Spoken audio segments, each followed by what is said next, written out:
to the right show there could be incredible. Like depending on like I'm thinking like the Dead and Friends or something like that.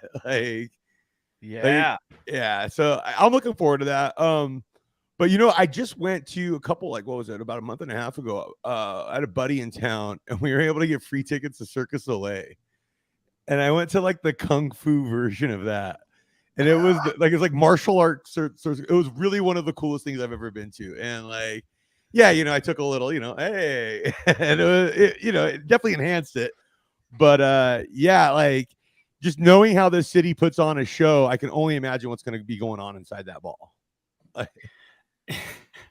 Yeah, I was reading reports that they can make wind in there, and there's hundreds of thousands of screens. Yeah, like it's like, yeah, and I think I want to say it's like gonna be like holograms, like so you could have stuff like walking, like I mean hypothetically you could have like Woodstock hippies walking around during like a performance or something, like like the possibilities are so endless. Like wow. I was pretty down on this when we brought it up in the last podcast, but you've turned me into a buyer of this because it's probably pretty rad. And I don't know that I'd recommend taking acid or going on shrooms and then going in there because it sounds like it's going to be a wild experience. I don't know. Maybe you could. Maybe that'd be awesome too. Oh, you could. Going I quite think a that'd trip. be all right. but I mean, that's the thing too, is like it's got to stand out, like because like what I'm interested in see what the next thing that people build here is, because it's just a constant game of one-upsmanship, and so the next venue is probably going to be even more mind-blowing when it comes down to someone's going to build the Cube. We already have a pyramid. Yeah. Isn't the Hard Rock building a giant guitar? Yeah, extends into the sky. Yeah. That's now what I heard is, now this kind of get into my Zed love, but like Atari is one of the biggest slot machine companies, like Atari and Konami. A lot of people don't know that in the state of Nevada. They basically, between the two of them, they make like every slot machine. And so Atari's actually building a casino here.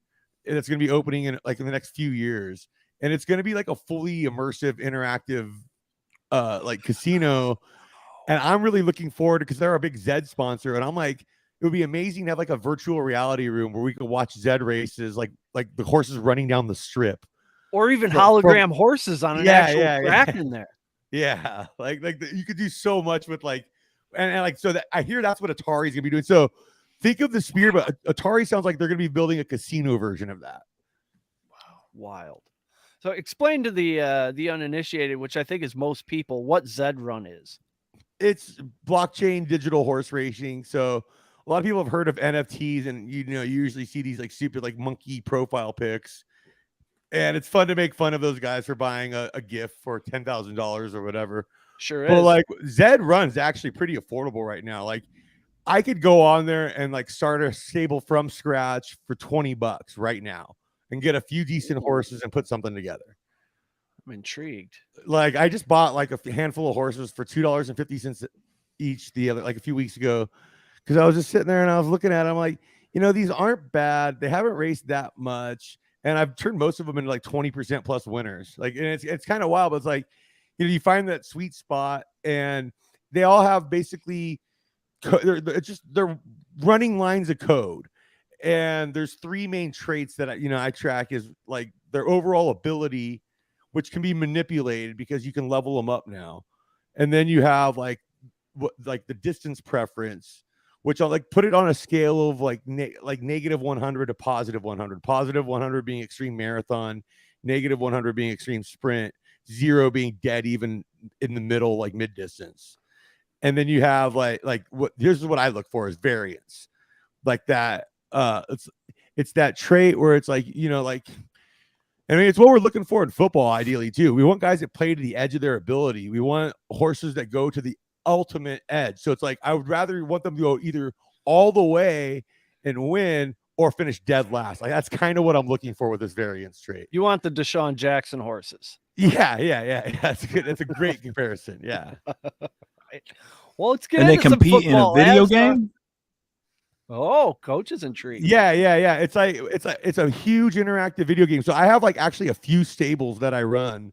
I have this big whiteboard over here. Let me see if I can kind of See that Oh my whiteboard that I God. have with all the magnet strips, my horses, and I have it color coded for speed. And yeah, like there's a big maiden tournament this weekend actually. So I'll be competing for like, 30, 40.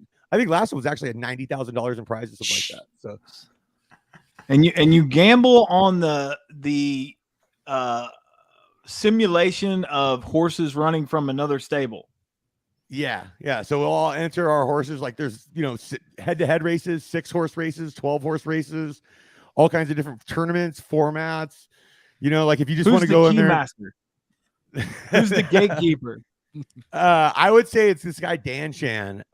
He's been on the Zed Run gambling podcast a few times, and like he runs this site called Z Lead and StackNax Pro, and it's like, and there's a lot of like third-party analytics sites that have built up where it's like you can really like dial this stuff in. Like it's kind of amazing. Like the management at Zed's quite honestly pretty inept. But the community, it's one of those weird things where the community is so insanely cool and supportive, and it's such a diverse group of people. Like I went to a few meetups here in Vegas, and I just met the weirdest group of people where you're like one of those guys was like one of the first like 3D printing artists, and then like there's all these like just random Australian degenerates, and then, savants like yourself. Yeah. I mean, from all walks of life. And like I've kind of figured that, I don't know, I'm kind of pissed off because the last maiden I was 0.014 seconds from qualifying for the finals. I made it to the semifinals, and if I would have got to the finals, I would have been going for it was like a $3,000 pot split between the top three, 60, 25, 15 split in the final round, and I mean I missed it by 0.014 seconds. It was just brutal beat photo finish like loss. I was just like, you gotta be kidding. You only have one shot at that maiden tournament, like you breed it and then it goes just into the regular circulation with all the other tournaments, but that maiden tournament's always really special with them for me. Sheesh, that shit is intense. I'd never come out of that rabbit hole. And honestly, it's so great during the off season. This is where I kind of start drifting away though, because I'm doing best ball drafts, I'm doing shows like this talking football, so I'm getting it's during the football off season where I really get into it. It's almost the football on season. Let's talk That's right. some AFC North football. Fun fact, all 4 teams were 3-3 in division last year. So highly competitive. Some are calling it the best division in football. I'm not so sure. It's up there. The winners of said division last year, Cincinnati Bengals. They won the North with a 12-4 record, scoring 25.7 points per game. Good enough for 7th in the league. Rush defense was top 5. Passing defense was bottom 5 last season. Rushing was pathetic. Mixon had that 5-touchdown game. That was really the only bright spot, but Joey Burrow made up for it, averaging 258 and 2 touchdowns per game. Is that good? Head coach Zach Taylor enters his 4th season, and let's not forget he won like 3 games his first 2 years. Any logical man would have fired it. OC Brian Callahan and Lou Anarumo is back coaching the defense. He didn't get any of those jobs, I guess. They added O-lineman Orlando Brown and Cody Ford, defensive end Terrell Basham, and tight end Irv Smith Jr. They lost Jesse Bates and Von Bell, both safeties, cornerback Trey Flowers, running back Samaje Perine, and Hayden Hurst. So I don't know what the secondary is going to look like. Their win total is set at 11.5, and their odds to win the Super Bowl just 11-1. I'm not taking that bet. Revamped is sometimes another word for gutted, and that's what the secondary feels like to me. Cam Taylor-Britt and Chidobe Awuzie project to be the starting corners with Nick Scott and Daxton Hill at free and strong safety. Can't say I've ever heard of either one of those. Can Jamar Chase level up again? Some say yes. Arguably the best division in the league. It will be tough to repeat. How do we think this will play out? Portillo's? Well, I got a lot of faith in Joe Burrow. I think Lamar Jackson has a little bit of a slump, just like pretty much everybody who gets paid.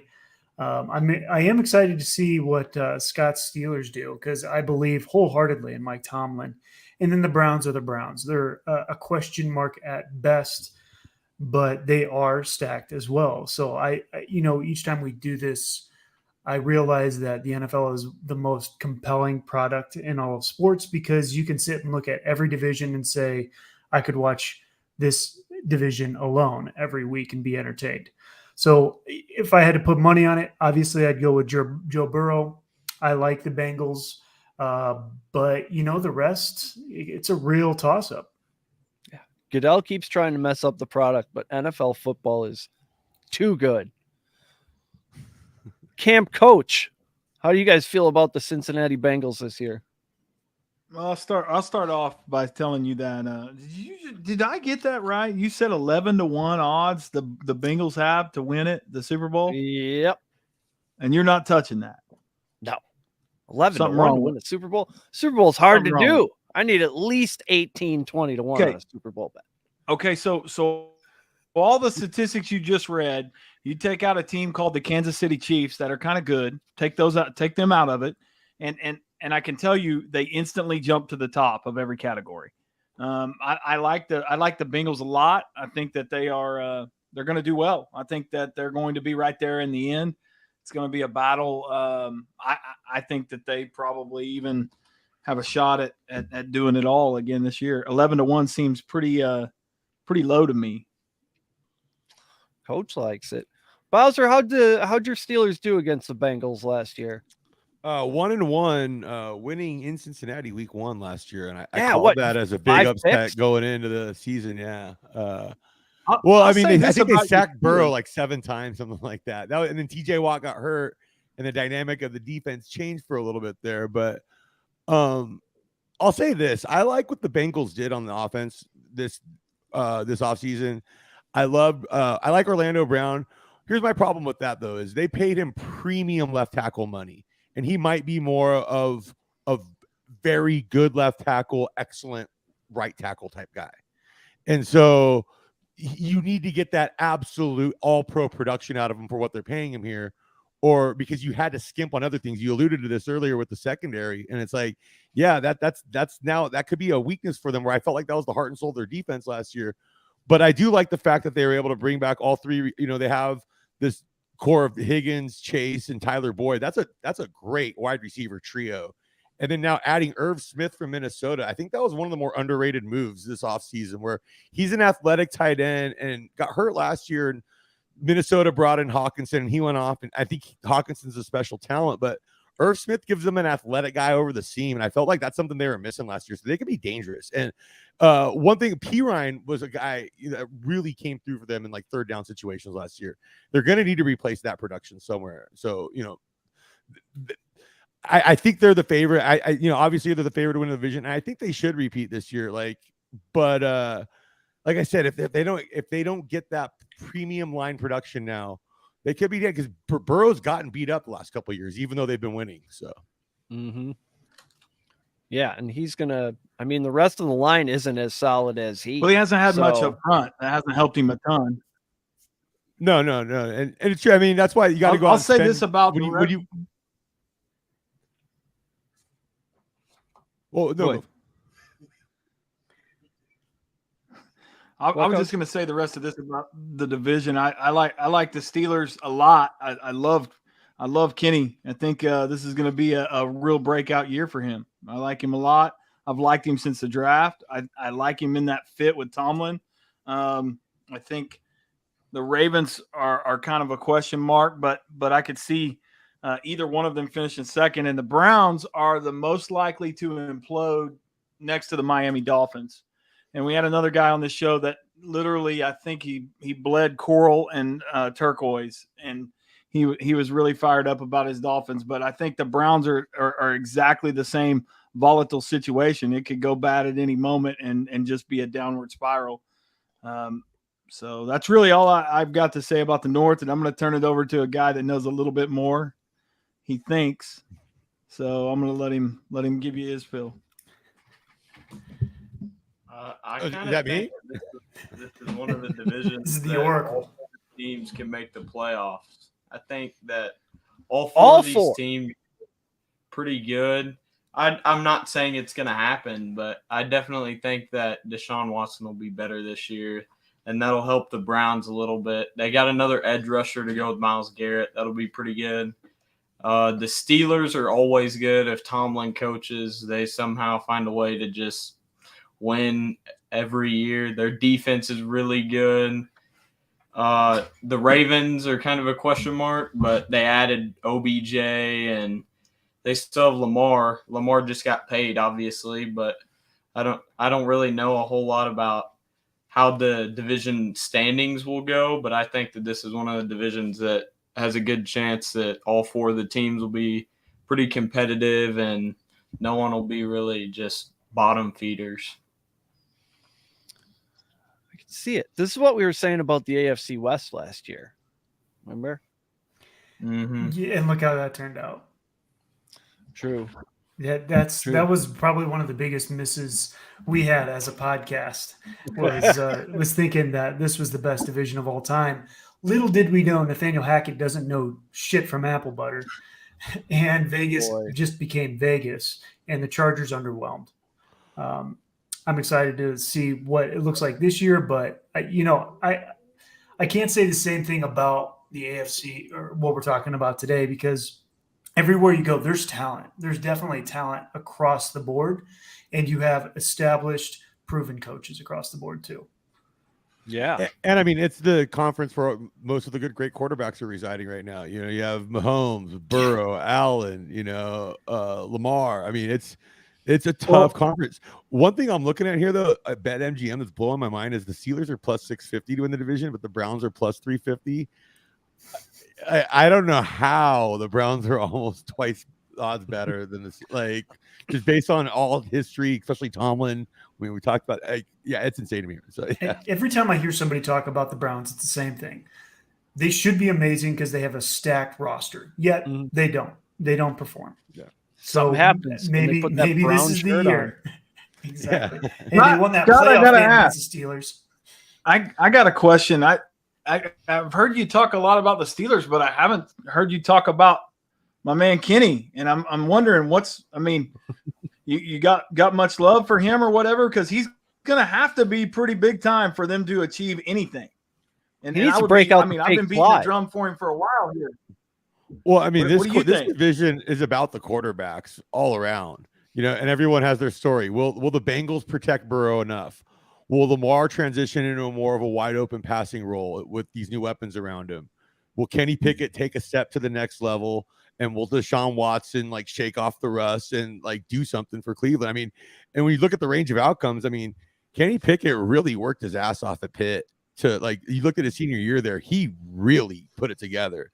And so we know this guy's a workhorse. And I think it's just, and I think, with the draft picks of, improving that offensive line and adding Darnell Washington at tight end, which is adding an extra tackle out there, their 12 personnel could be absolutely nasty this year, and especially with a big wide receiver like George Pickens on the outside, where, I mean, he could hold his own in the blocking game. And so, it really is up to him to take the next step. But that being said, I really like the moves they made on defense, where they cleaned up the linebacker core and, added some depth there in the draft, but bringing in Patrick Peterson and then Joey Porter Jr. and having Peterson mentor him, kind of bring him along, that's a quality move right there. That's something that I did not see them pulling off. And then you combine that with drafting Keanu Benton out of Wisconsin. They needed some beef up the middle with Cam Hayward, and I think he has a chance to compete for a starting spot right away. Yeah, they completely changed their inside linebacker core. That'll be fun to watch. Tomlin can coach those boys up. Yeah, and I mean, we were kind of talking about this before, but inside linebacker really it's more of a hybrid role now anyway. It's guys kind of playing safety, nickelback / it's you have guys that are kind of a pass rusher / run stuff. It's rare that you have someone really like the classic middle linebackers that we think of. Yeah.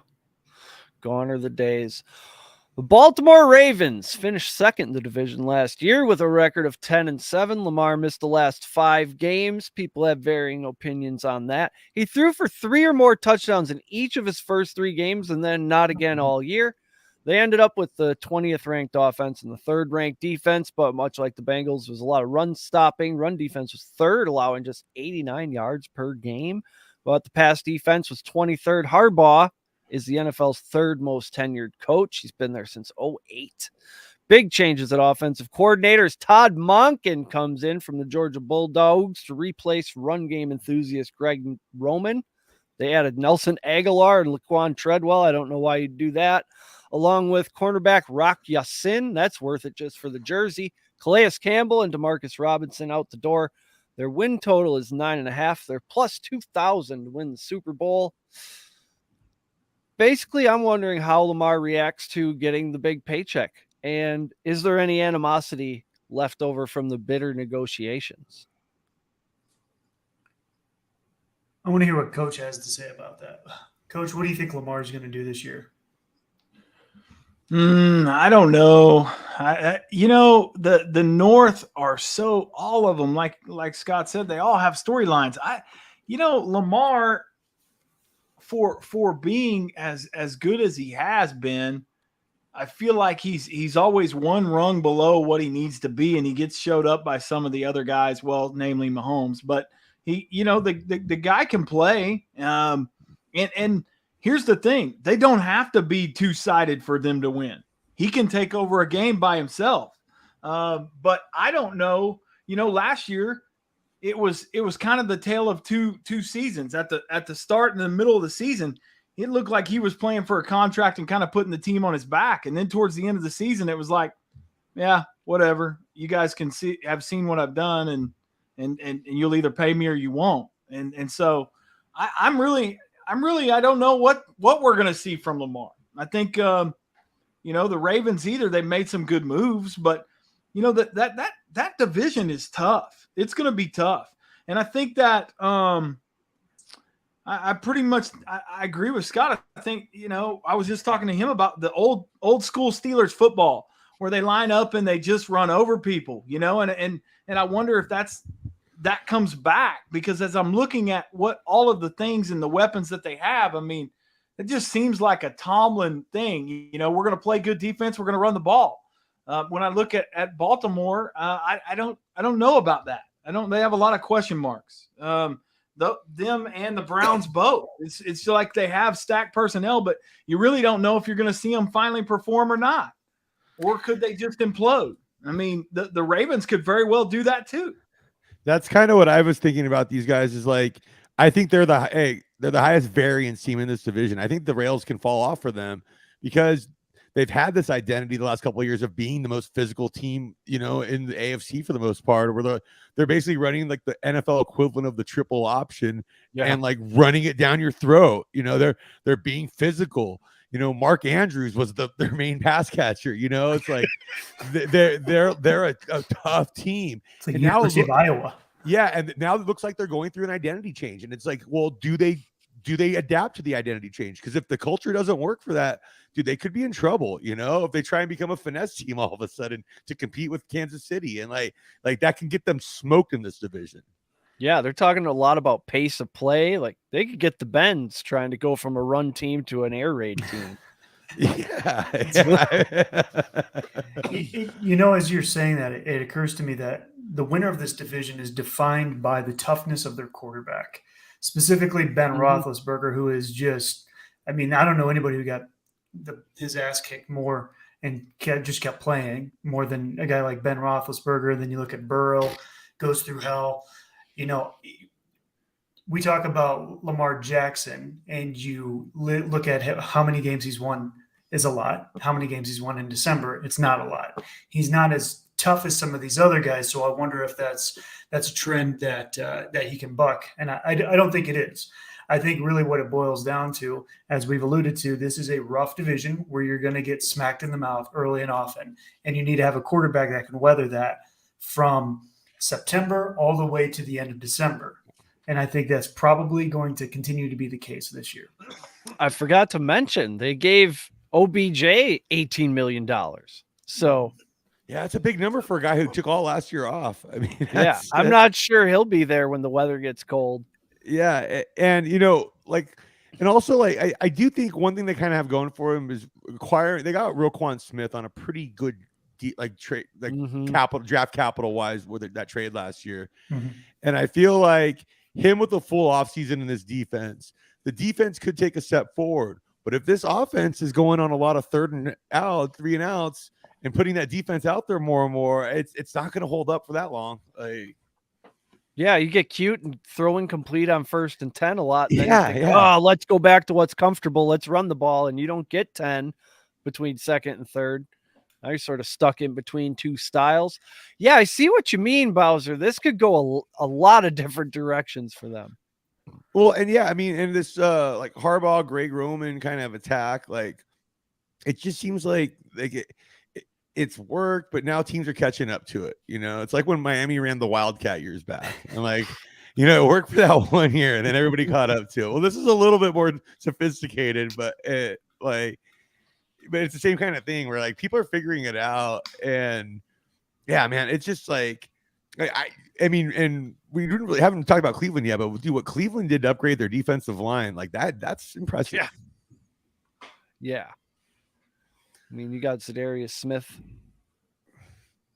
and Myles Garrett now on either side. That's going to be a problem. yeah. That's 4 guys. That's 4 blockers. So I don't know.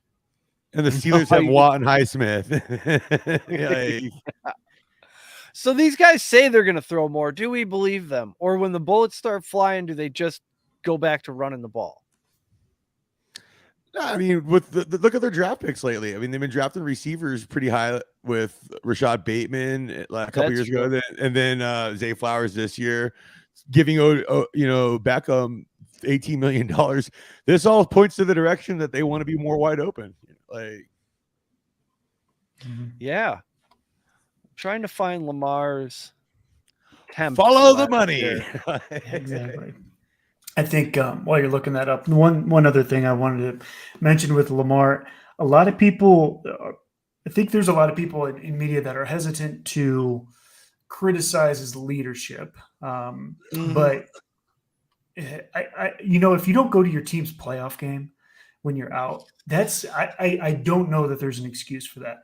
And I think I was always a fan of Lamar Jackson until that I heard that happened last year. And I just don't understand any other quarterback that is a franchise quarterback doing that. And I think that's a red flag for me. And that's kind of where I lean to. Bitterness can really eat at whoever you are. I think he's a competitor in the sense that in a game, he wants to win. He's happy when a play breaks down and he can put on a show and zig and zag and do all these things. And that's amazing. And everybody's going to love you for doing that. But it's an entirely different thing when you aren't doing weird stuff in the offseason, you're putting the team first. At the end of the day, he was always going to get paid a lot of money. The amount that he got paid and all the whining and the weird business moves and all this stuff, I think speaks to a lack of leadership, because you don't see that too often with franchise quarterbacks. And I think you do that for a reason. They see 5 years down the road, they see a career in the same city, building around him, some even taking a pay cut so that they have less pressure on them to be the sole performer. I just don't see that in Lamar Jackson. And I don't hear a lot of people, you hear people say that, but then you also hear a lot of people that hedge and say, well, he should get his money back too. And it's like, well, yeah, Tom Brady didn't forever. There's a lot of people who don't.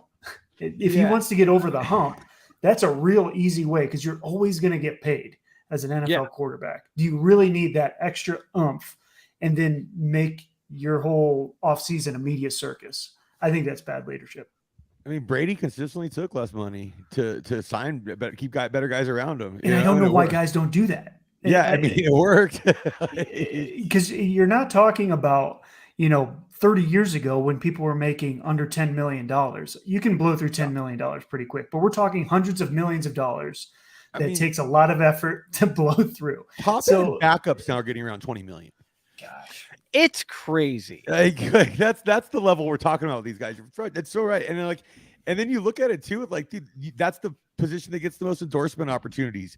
If you're a guy who's winning all the time and known for being a team guy who gives back to your teammates, it's like, yeah, dude, like, you're gonna get a lot of endorsement opportunities. People like that story. People want to see that guy. You want to work with that guy. Well, he won't, because he doesn't have an agent, but he's got Jim in a box now. That's his business opportunity. It's just so naive. To me, that's like it's such a red flag, because like what do we think of with quarterbacks at this point in the NFL? It's like all these guys have the talent, like the arm talent, all that. It's about the decision making. Well, when Exactly. you won't, when your decision making about your own money isn't there. Yeah. Like how's it going to be on the field? Exactly. All right, Eric, we got you. Yeah, I think he froze. Wow. This is a new one for Patriot Sports Radio. Gosh. Okay, so tell me more about how you became a Steelers fan. Let's start with that. My dad was born like Western Pennsylvania. My whole family, like his whole family, is from there for generations, like coal miner for going way back. And then they moved to the South Bay when my dad was like, I don't know, like 4th, 5th grade, something like that, 3rd grade. And then and then he went to like junior high school in California. And then and then me and my brother always like, and my dad, my grandpa, we always would watch Steeler games together, like especially like during like the holidays and stuff. So a lot of good memories of it. And I mean, it was a cool time to grow up where it's like when I was a little kid, Chuck Noll, and then Bill Cowher, and then and then my dad passed away when I was in high school, but just me and my brother getting to experience like the glory years of Cowher and Tomlin and all that stuff. So it's been cool, It's like one thing that we have in common that we've been bonding together for a while. Yeah, I think it's up there with probably the manliest franchise in all of sports is the Pittsburgh Steelers. Oh yeah, and like, I was just watching like some of those old like NFL Network docs where I'm sorry, but those older pads looked cooler. Like the bigger shoulder pads, like everybody just looks so fierce. Even like kickers looked hard. Kickers looked like a hardcore Murphy Brown. The old cowboy collar. Cowboy collars, yes. Like I want to say I saw one with a punter with a neck roll. I'm like, yeah, this is good stuff. That's football. Oh yeah. Well, and they need to bring back the neck roll. I'm not kidding. I try to tell youngsters about the neck roll, and they don't get it. I'm like, you guys want to be cool with your stickers on your back pads and stuff like that, whatever they call those things that hang down from their shoulder pads. Now I'm like, get you a neck roll. Nothing says badass like a neck roll. I mean, honestly, if you were like a linebacker prospect and like recruit, and you were the guy that wore a neck roll, you're standing out on tape every game. Oh yeah, it looks mean. It basically screams, "I will punch you in the face mask." Yeah, that's the kind of person I am. Yeah. I have things in common with Mike Allstott. My dad isn't around. That's what that says. I had my own key to the house in 3rd grade. Yeah, every fullback from 1984 to about 1992 had a neck roll. Every fullback, it was automatic. Yeah. I'll give you one better. How about Corey Schlesinger from Nebraska? Remember that guy? Even like William Floyd, who was like an athletic pass catching fullback, wore one. Yep. Absolutely, guys. I don't know how long I'm going to be with you because we're in a lightning storm here, but we're going to try to stay the rest of the quarter. All right. Well, let's do the Steelers since we're already here. Pittsburgh finished over 500 last year because that's just what the Steelers do. Just barely though, 9-8, 3rd in the AFC North. Nothing special in 2022. 16th in rushing, 24th in passing. Defense was solid, of course. 10th overall, 9th against the run. Head coach Mike Tomlin is the 2nd longest tenured coach in the league. He's got 1 year on Harbaugh. Matt Canada also returns as OC, which surprises some. Terrell Lawson is the DC, but isn't Tomlin basically the DC? They brought in some retread wide receivers and defensive backs, Allen Robinson and Miles Boykin, and then Chandon Sullivan and Patrick Peterson. They also drafted half man, half mountain Broderick Jones. He sounds like a giant in like a movie. You know what I mean? That's what you'd name the big bouncer guy in a movie. It's Broderick Jones. That dude is, I don't know how you're getting past him. Some talent definitely left the building with Devin Bush and Robert Spillane. Can't believe you let Bob Spillane out the door. Also, cornerbacks Cam Sutton and Akilla Witherspoon, as well as safety Terrell Edmonds. Projected win total is 8.5. They're 50-1 to hoist the Lombardi, as they say. Najee played last year with a steel plate in his foot. I think we're going to see a better Najee Harris. Jaylen Warren is the RB 55 right now, which tells me that none of these people who are saying he's going to take Najee's job are actually sacking up and drafting him. And then Deontay Johnson, 33rd wide receiver off the board. Bowser, are all these Steelers steals, pardon the pun, in fantasy drafts? You know what? Yeah, I mean, I I've gotten a discount on some of these best ball drafts with Najee Harris going as late as like the 4th, 5th round. I'm kind of like, that's a little late for like a bell cow back on a team that's like clearly making it like their identity to run the ball this year, be more physical, and with the young quarterback, where they're going to have to rely on that. So I mean, yeah, I'm kind of amazed on that. But Broderick Jones and you got to, dude, they brought in the Georgia tandem in the trenches there with Darnell Washington at tight end.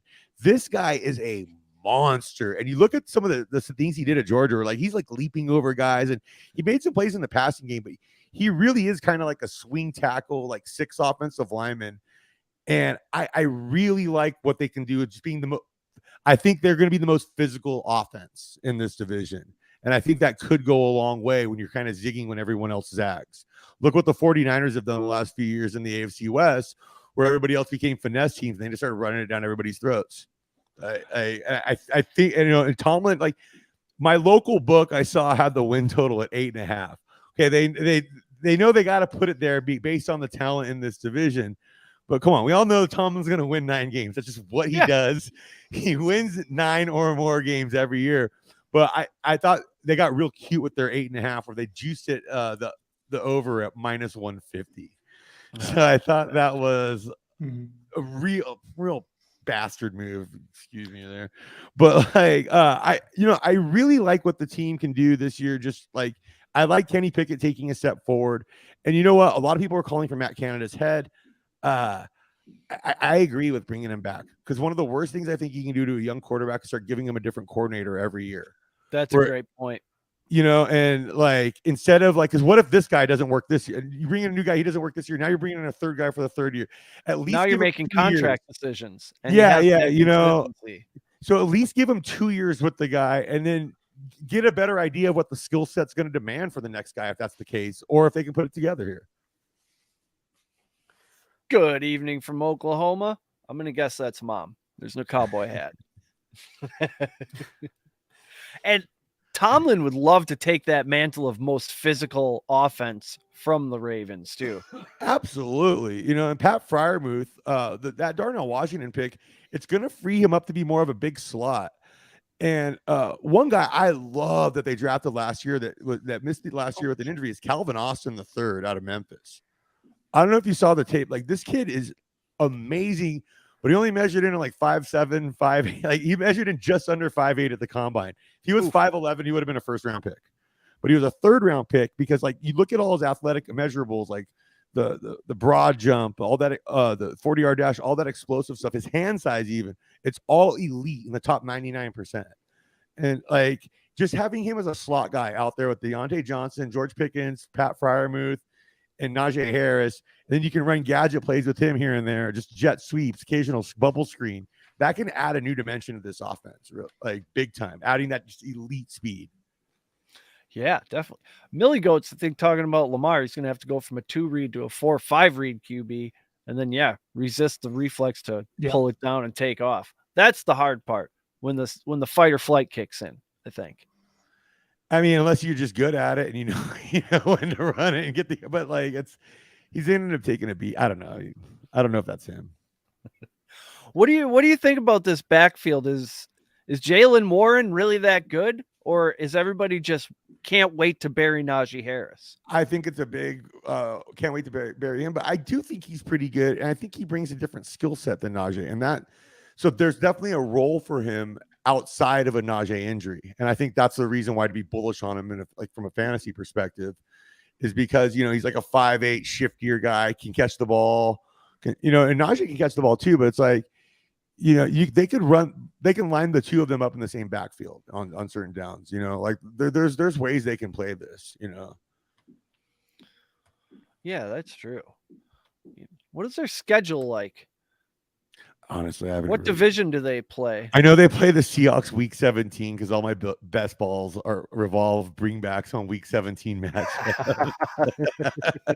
Yeah, I mean, Jaylen Warren's a great best ball pick. Oh yeah, especially you get him after the 12th round. That's good value for him. Oh, you get the AFC South. It looks like you play almost everybody in the AFC South. Yeah, I think 9 wins at least. You get the 49ers at home. Yeah, if they're juicing it at that minus 150, like I saw, I would go ahead and get cute with it and play like over 9.5. I think this is a double-digit win team this year. You know, they're a 9-win team last year, and I think they got better. And I think a couple teams in the division might have got worse in Cleveland, you know, or Cleveland just has the potential to be worse, as always. And I think Baltimore might have, you know, this identity shift might not work for them. Do you think we're going to see this trend of what Pittsburgh and Philly have done of just drafting a bunch of dudes from the same school and assuming that you're going to have cohesion when they're all in the NFL locker room? Well, I mean, let's look at it too. That I mean, these guys are pretty damn good, you know, like especially like when you're drafting guys from Georgia. This Georgia team the last couple of years have been kind of once in a lifetime level of talent, you know, almost like it reminds me of those like old Miami teams where like half the guys are going in the first round. So like when you have that kind of thing going, I mean, just you want as many of those guys. They're some of the better guys on the board. Like, yeah, they definitely have that feel, and it's just stacked from every position. If you've got a guy from Georgia recently, you've done well, and that's going back a couple of years. You know, the Bears have been drafting Georgia players since 2018, and it's they work out. Let's just put it that way. They're pros just ready to pro. It's paying dividends. So what kind of bet wagers have you made on your beloved Steelers so far, Bowser? I haven't done anything yet. Just a lot of best ball shares of Najee, Jalen. I'm trying to get more into Freiermuth right now. And I'll take Kenny Pickett all the time late as like a late QB dart because that's just a fun one to do. But one of the things I like for the Steelers this year is like, I don't know. I think Joey Porter Jr., Defensive Rookie of the Year, is a really interesting play, depending on where you get that price at. The necessary politics are there. We know him. You know him. Fan favorite. They've already done stories. And he plays the kind of position that can put up some like if he gets 5-6 interceptions, all of a sudden he's an easy front runner there because it would take a really big season for a pass rusher somewhere else. And those guys usually take a little bit longer to develop. Also, rookie corners often get challenged a lot. So sometimes they kind of have those artificial interception totals where maybe they're not the highest ranked graded player coverage wise, but they're getting the chances because they keep going after them. Yeah, more at bats. Yeah, makes sense. I mean, look, Tariq Woolen and Sauce Gardner basically dueled it out to the end. We knew Sauce was going to get it just because of, again, the politics. But man, Tariq Woolen had a hell of a season. Yeah. I mean, I probably would have gone with him. Yeah, like, honestly. Yeah. But we could see something like that from Joey Porter Jr. I mean, he's absolutely.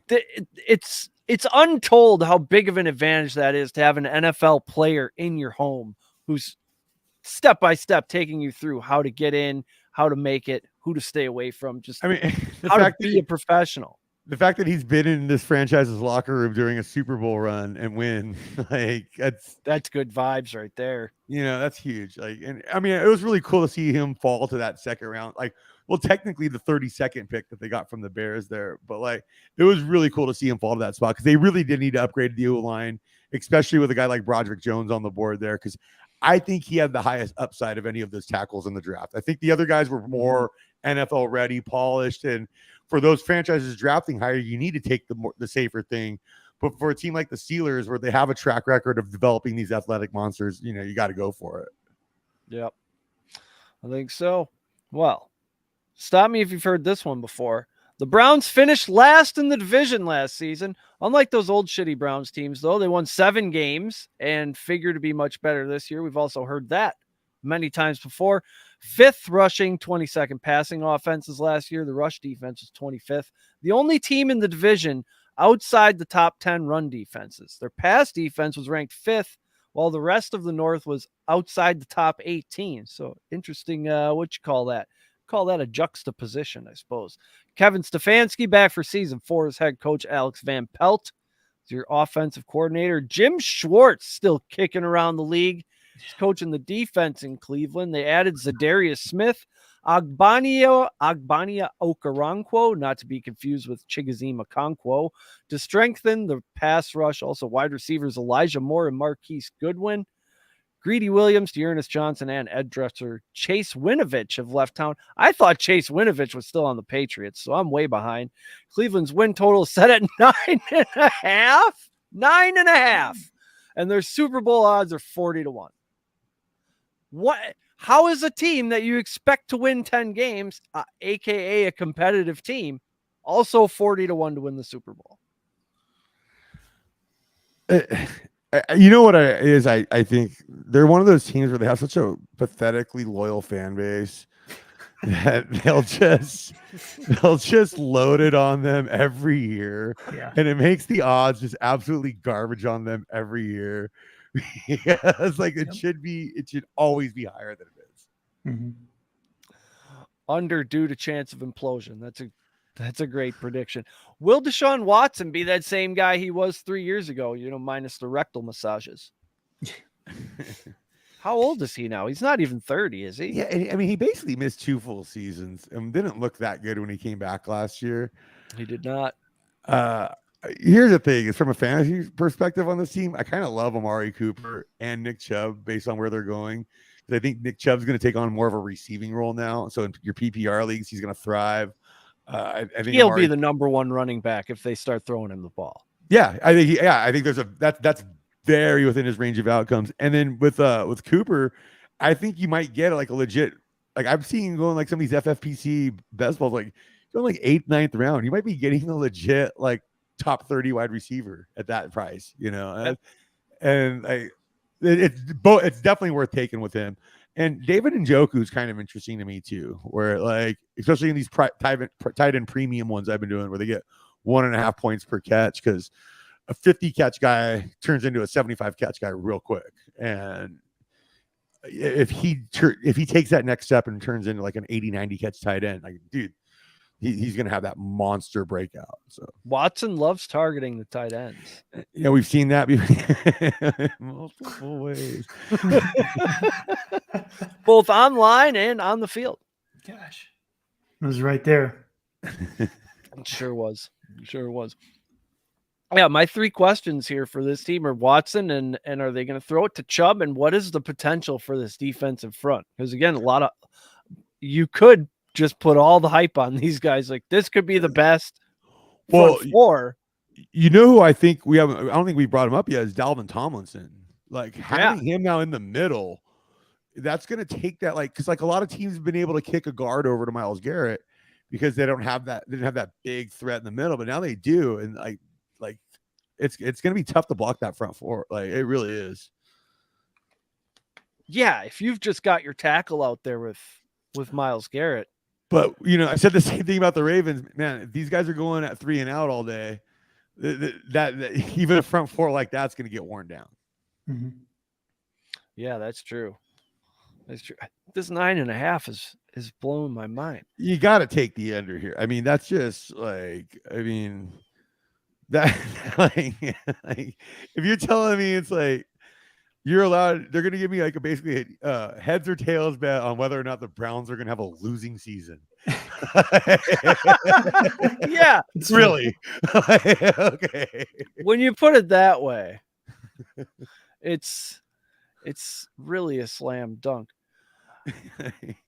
Like sometimes we get so cute and overthink these. They're a team this year. Like they're another one of these variance teams where I feel like they could end up having the number 1 overall pick if things don't go right for them. So like that could be, depending on the odds you get on them having the worst record, that could be a fun one. And then doing like what I call, a ladder where you take their win totals, alt win totals. And so, okay, what are they? 9.5.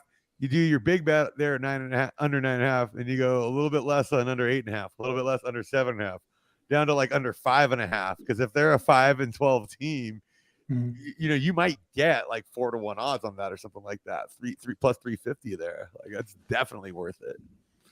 Yeah. I mean, especially if you get like an AFC bet going, so you don't have to worry about the Cardinals. Cardinals are the only ones I'd really be scared of losing more games. I'll say this too. I think they're the only team that's in risk of losing their coach, getting fired during the season. Yeah, I could see that.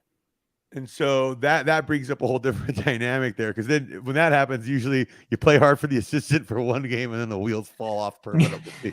Oh, that's one of my favorite bets is the new coach bump. You can really count on that one. Colts. last year. Yeah. Even I didn't even bet that one because I thought, no, it can't happen. Jeff Saturday can't win a game. But he did. He did. Vibes are something else. The odds right now are Cincinnati's plus 120 to win the North. The Ravens are plus 250. Browns plus 370. And your Steelers are plus 525. I think I got like plus 700 a month or so ago. Parlayed them with something. And he's back, coach. I mean, honestly, I hate to sound like a homer here, but I think the Steelers is the best value there on that board. We're getting 5-1 odds on it with a coach that has won this division, through thick and thin, knows what he's doing. Yeah, like, are you kidding me? Cleveland under 4-1. Like,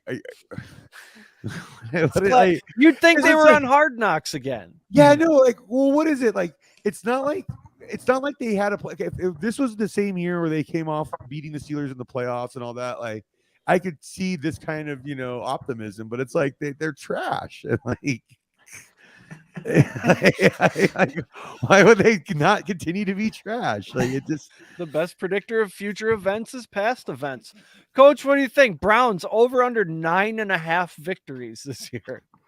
I think while I was off, I typed in the chat. I'll take the under with a heavy chance of implosion. Yeah, I just feel like that at the first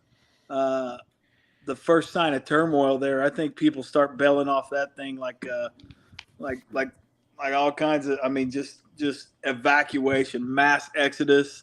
I mean, I could see that deal turning into just a free agent frenzy where people are calling for trades in the middle of the season. Coaches fired. I mean, just like you said a while ago, they could literally. It's so crazy because they're one of the teams that could literally put it all together and win the division, or they could literally get the number 1 draft pick. It's that crazy with the Browns.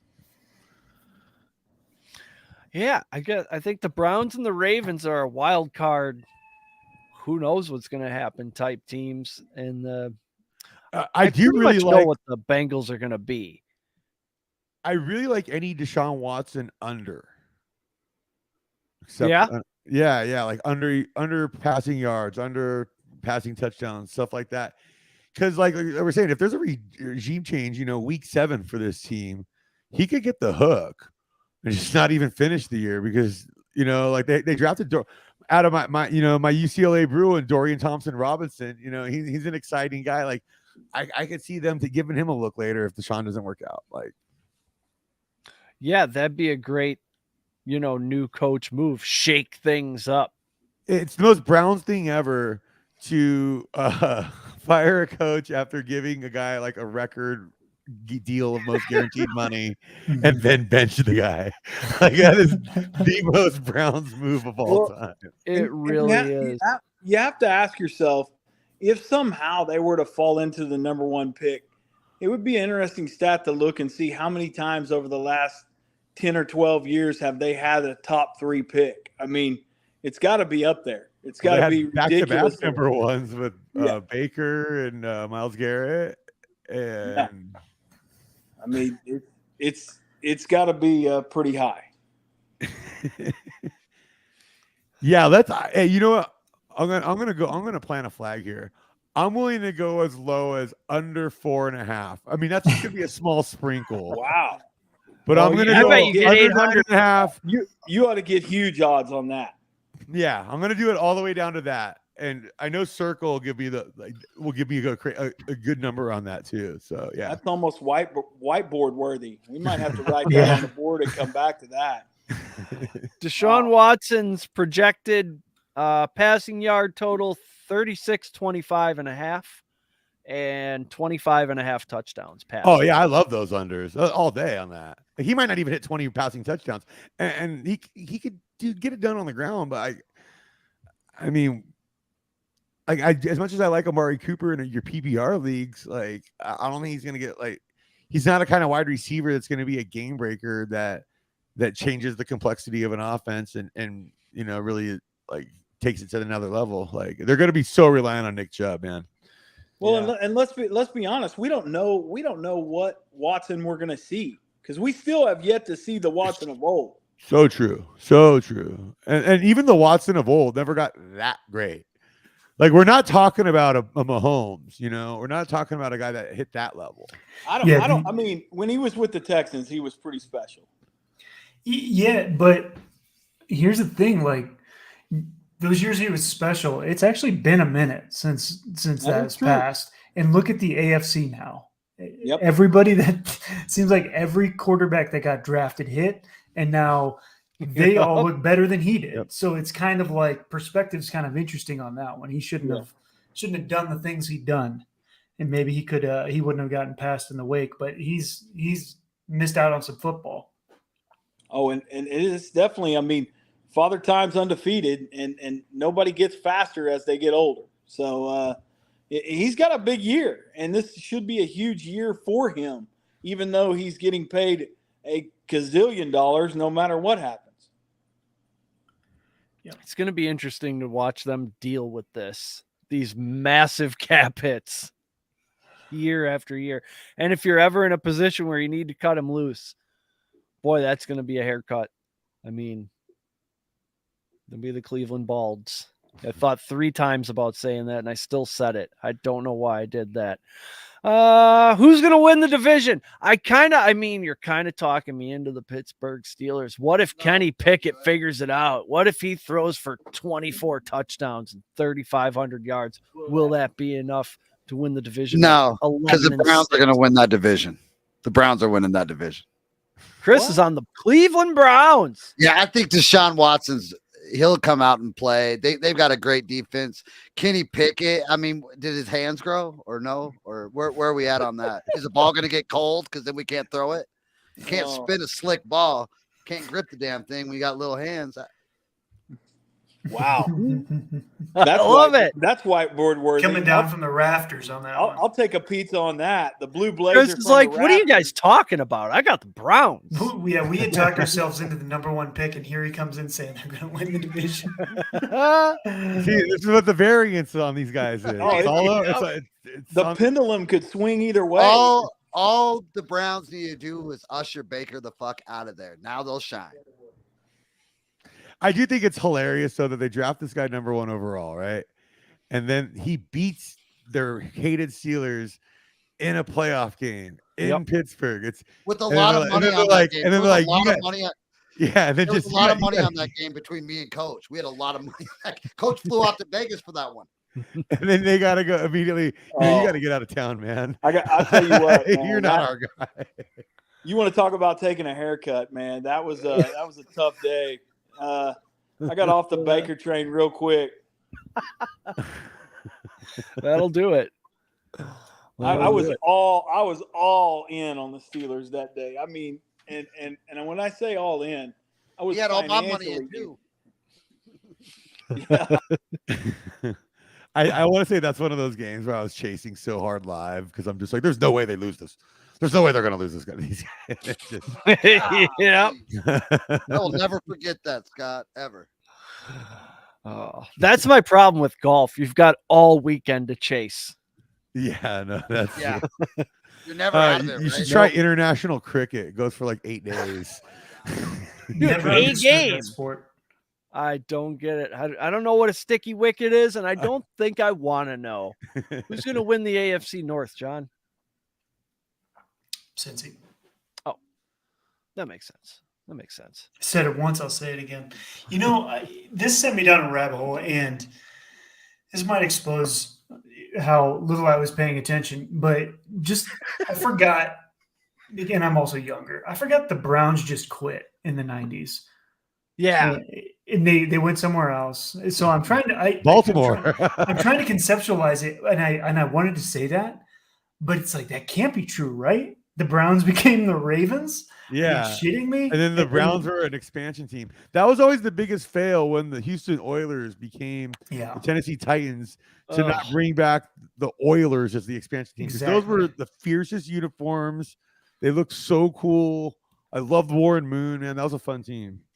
And you know how I vaguely remember that as being about 8 years old and then turning on a video game, and it's like, oh yeah, there's a new team. It's the Cleveland Browns. It's like, oh my gosh. Imagine being that fan base It'd be like being a Packers fan, and then they up and left town and became the Detroit Lions, and then you had to wait 4 years to become a Packers fan again. How pathetic!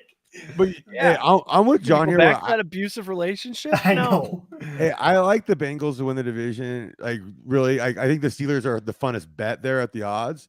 But if you really like the Bengals this year, Joe Burrow 7-1 for MVP is not the dumbest. No, he definitely. I mean, everybody who's voting loves him. Yep. Like the narrative's there. Like. Hell, and I mean, and he's got the tools this year. I think, if Orlando Brown gives him a little bit more time, I think they're going to be pretty damn good. Like, Yeah. I could do that. He's tough, man. He's tough. He's always been a gamer and a performer ever since his LSU days, and I got a lot of respect for him. I could definitely do that. And he's not somebody who takes it easy, or rests on his laurels at all. Yeah, I mean, I think they're going to be, but yeah, it's an interesting division because I think they're the only team with the established identity. I think we know the direction the Steelers are headed, but we haven't seen them like really execute it yet. So we know what we're getting with the Bengals. They're the safest play here, but so that's why it gets fun to do stuff like let's go Cleveland to be the #1 overall pick. And you know what? Let's go Baltimore. Under 7.5. Ooh, spicy. Yeah. I like it. I can see that taking place. Holy shit, we're at an hour. It's my bedtime. Thank you, everyone, for tuning in. Make sure you subscribe here. Go tell your friends. Open a YouTube account for your infant. Get them subscribed. Thanks, Scott Bowser, for joining us. Where can the people find you on the interwebs? Oh, you can follow me on my Twitter here, at Scott_Bowser. And so I mentioned the horses on that. My new passion is the digital soccer club I bought and a fake premier like English football pyramid structure. Franchise mode. Yeah. I am the owner of Pridpon Park FC. Our friend, the Wolf of Oaklawn, I've hired as my general manager, and we just won. We're in Division 7 out of 8, right? We just won a player in a raffle. That's because the game hasn't started yet. So for launch, we're going to have a rare play, like one of the best players in the game. So we're going to be like having Messi at at Wrexham to start this thing out. So it's going to be a lot of fun. So yeah, be on the lookout for that coming up in the next few months because I'm going to be doing a lot of content for that. Nice. Well, we'll be back right here next Thursday night, same bat time, same bat station, and we'll talk NFC North football. That should get interesting. Mm-hmm. Till next time, be good to each other. Chris, kick the outro music.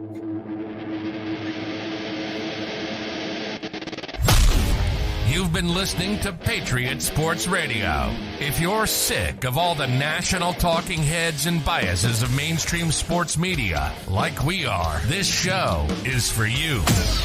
We hope you enjoyed it. Make sure to like, rate, and review. And we'll be back soon.